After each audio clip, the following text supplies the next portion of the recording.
네, 122페이지 양가로 4번 유치권의 소멸에서요. 그 표에 보면 유치권 특유의 소멸 사유 보시면 아까 우리가 내용 봤지만 324조 3항에 소멸 청구 있습니다. 다시 한번 확인. 유치권자가 선관주의무를 위반하거나 채무자의 승낙 없이 유치물을 사용되어 담보 정한 경우에는 채무자 또는 소유자는 유치권의 소멸을 청구할 수 있다는 거. 그런데 아까도 잠깐 봤지만 보존에 필요한 사용, 이거는 채무자의 승낙 없이도 할 수 있다고 그랬죠. 그러니까 그 경우 예를 들어서 공사대금 채권자가 채무자의 승낙 없이 유치물인 주택에 거주하며 사용을 하였다. 이때 소멸 청구가 된다 안 된다? 안 된다라는 거 봐두시면 되겠습니다. 다음 327조에서도 소멸 청구를 규정을 하고 있습니다. 이거는 지금 이 상황 생각하십시오, 여러분. 아까 우리 가별한테 시계 수리를 맡겼죠.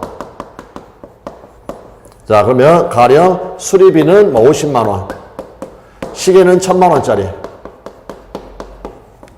현찰은 없다. 그럴 때 50만 원 상당의 다른 담보를 제공을 하고 그 다음에 1000만 원짜리 시계는 찾아갈 수 있다라는 겁니다. 자, 읽어서 확인하시면 채무자 또는 소유자는 50만 원 상당의 상당한 담보를 제공을 해가지고 유치권의 소멸을 청구할 수가 있다. 그러면 시계는 찾아갈 수 있다라는 거 봐두시면 되겠습니다. 다음에 점유를 상실해도 유치권은 소멸합니다. 328조 유치권은 점유의 상실로 인하여 소멸한다. 그러므로 점유는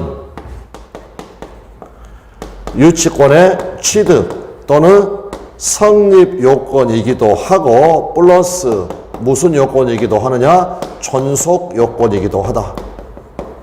존속 요건이기도 하다. 무슨 말씀인지 아시겠죠? 점유를 상실하게 되면 유치권은 소멸한다라는 거. 네, 그 내용으로 봐두시면 되겠습니다. 일단 거기까지만 확인해 두시면 되겠고요. 그 다음에 우측으로 가셔가지고 비용 상환 청구권. 유치권자에게도 필요비, 유익비 상환 채권이 인정이 됩니다. 유치권자가 유치물에 관하여 필요비를 지출한 때에는 소유자에게 그 상환을 청구할 수가 있다. 두 번째, 유치권자가 유치물에 관하여 유익비를 지출한 때에는 유익비 공식 1, 그 가액의 증가가 현존한 경우에 한하여 공식 2, 돈 줄 사람, 소유자의 선택에 조차 지출한 금액이나 증가액의 상환을 청구할 수가 있다. 그러나 공식 3, 유예기간, 법원은 소유자의 청구에 의하여 상당한 상환기간을 허용할 수 있다라는 것. 아까 여러분 결련성이 인정이 되는 게 비용상환 청구권이라고 그랬죠. 그럴 때 비용상환 청구권은 곳곳에서 나옵니다. 가령 점유자와 회복자의 관계에서 우리 신식 부업 개조비 같은 거 1000만 원 전세권에서 유익비 상환 채권이었지. 그러니까 비용 상환 채권은 곳곳에서 나오는데 유치권에서도 유치권자에게 필요비 상환 채권이나 유익비 상환 채권 인정이 된다라는 거. 그러면 그 비용 상환 채권에 관해서도 뭐가 인정될 수 있다? 유치권이 인정될 수 있다라는 거. 네, 그 정도로 봐두시면 되겠습니다. 시간 관계상 저당권은요, 다음 시간부터 보고, 저희 뭡니까? 우리 OX로 해가지고, 유치권, 우리 공부했던 부분들, 네, 그 내용을 좀 보도록 하겠습니다. 자, 56페이지 보시면, 91번. 저당권과 달리 유치권에는 우물이 없다. 그래서 우선면제권과 물상대의성이 인정되지 않는다라는 것. 그러나 92번. 담보물권이 가지는 특성 중에서 부수, 불, 물은 X니까 부종성, 수반성, 불가분성은 유치권에 인정이 된다. 네, 맞는 지문이 되겠습니다. 밑으로 반가로 2번까지 내려오시고요. 유치권의 성립요건 나와 있고요. 98번 X건물의 소유권자가 갑인지의 여부는 그 건물에 대한 갑의 유치권의 성립에 영향을 미친다 안 미친다? 미친다. 무슨 말입니까? 자기 건물이면 유치권 인정이 안 되고 타인 소유물이면 유치권 인정이 되고 그 말을 이야기를 하는 겁니다. 따라서 99번 건물 점유자가 건물의 수급인으로서 소유권을 갖는다면 타인의 물건이 아니니까 유치권은 인정되지 않는다. 800번 유치권은 채무자 이외의 제3자 소유물에도 성립할 수 있다. 우리가 제3자 소유물을 친구식에 빌려차다가 수리를 맡겼다라고 이야기를 하였습니다. 그 다음에 1번 건물의 점유는 유치권의 성립 요건이 되겠죠. 그럴 때 그 점유는 직접 점유, 간접 점유 상관이 없는데 2번 보시면 유치권자가 제3자와의 점유 매개 관계에 의하여 유치물을 간접 점유한다. 현명한 유치권자가 소유자의 승낙을 얻어서 병하고 임대차를 하였다. 그때는 계속 점유하고 있으니까, 즉 점유를 상실하지 않았으니까 유치권은 소멸할 이유가 없죠. 결국 803번 특별한 사정이 없는 한 유치권자의 점유는 직접 점유든 간접 점유든 상관이 없다라는 것. 맞는 지문이 되겠죠. 그런데 예외, 특별한 사정이 있을 수가 있다. 804번 채권자가 채무자를 직접 점유자로 하여 간접 점유하는 경우에는 유치권이 성립할 수 없다라는 것. 심리적 압박을 주지 않는다라는 것. 네, 이 정도 봐두시면 되겠습니다. 자, 이렇게 되어 있고요. 그 다음 813번까지 가보십시오. X건물에 대한 갑의 점유가 불법행위에 의한 것인지의 여부는 그 건물에 대한 갑의 유치권 성립에 영향을 미치죠. 불법행위로 인한 경우에는 유치권 인정되지 않으니까. 네, 그렇게 봐두시면 되겠습니다. 자, 그 정도 봐두시면 되겠고. 다음, 양가로 2번에 816번. 임차인의 비용상환 청구권은 유치권의 피담보 채권이 될 수 있다. 17번. 유치권자의 비용상환 청구권도 유치권의 피담보 채권이 될 수가 있다라는 것. 이렇게 봐두시면 되겠고. 다음에 19번. 가축이 타인의 농작물을 먹어 발생한 손해에 관한 배상 청구권의 기회, 그 타인이 그 가축에 대하여 유치권을 주장하는 경우에 유치권 성립을 위한 결연관계가 인정이 된다.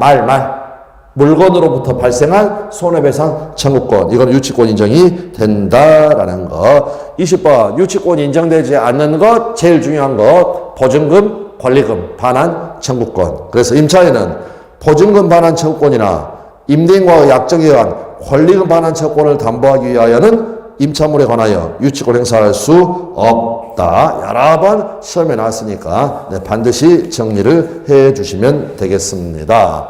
21번 매매대금 채권에 대해서는 유치권 인정되지 않는다. 그래서 건축자재대금 채권, 건축자재 외상으로 팔았다. 건축자재를 매도한 자는 그 자재로 건축된 건물에 대하여 자신의 대금 채권을 담보하기 위하여 유치권을 행사할 수 없다.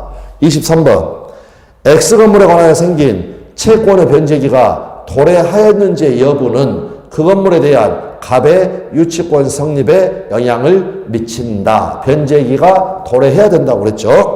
네.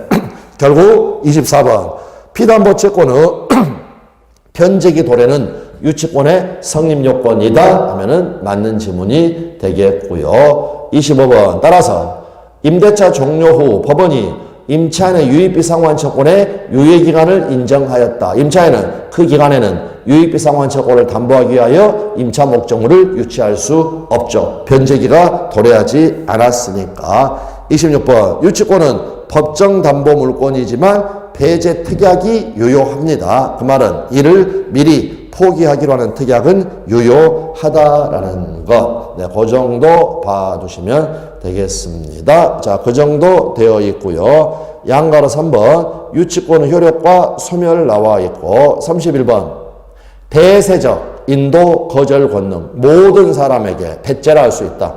유치권의 목적 부동산이 제3자에게 양도가 되었다. 유치권자는 특별한 사정이 없는 한 그 제3자에게도 유치권을 주장할 수 있다라는 거 봐주시면 되겠고요. 유치권에는 우물이 없다. 즉 우선변제권과 물상대해성이 인정되지 않는다. 우선변제권이 없지만 그 예외가 있다는 걸 간과하지 말자. 그래서 유치권자는 유치물의 과실인 금전을 수취하여 다른 채권보다 먼저 피담보 채권의 변제에 충당할 수 있다라는 거. 34번 유치권자 갑은 소유자의 승낙 없이는 유치물을 사용하게 할 수 없습니다. 사용할 수 없습니다. 사용 수익할 수 없죠. 그래서 을에게 임대하지 못합니다. 따라서 승낙 없이 유치물을 을에게 임대를 했으면 그 임차인 을은 경매될 자에서 매수인에게 임대차력을 주장할 수 없다 하면은 맞는 지문이 되겠고요. 다음 35번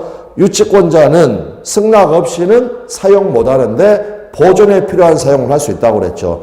유치물의 보존에 필요한 경우에는 채무자의 승낙 없이도 유치물을 사용할 수 있다라는 거 이렇게 봐두시면 되겠습니다. 다음 방가로 2번 유치권의 소멸. 37번 유치권자가 유치물인 주택에 거주하며 이를 사용한다. 보존에 필요한 사용을 하고 있죠. 따라서 특별한 사정이 없는 한 채무자는 유치권의 소멸을 청구할 수 없다라는 것. 이 정도 봐두시면 되겠습니다.